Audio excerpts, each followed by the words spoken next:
In this tutorial, I am going to show you how to fix virus scan failed error in Google Chrome.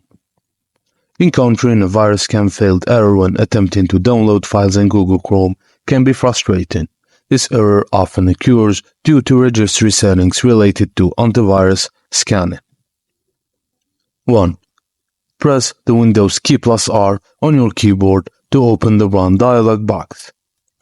Type regedit into the text field and press Enter. This will open the registry editor. In the registry editor, navigate to HKey Local Machine, Software, Policies, Microsoft, Windows, Current Version, and then Attachment.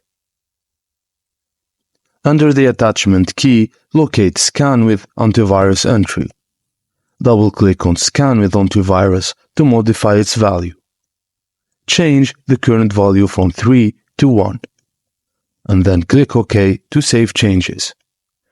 Restart your computer and close the registry to apply the changes. After restarting your computer, open Google Chrome and attempt to download and see if the problem persists. And that's it, guys. Thank you for watching, and please don't forget to like and subscribe for more.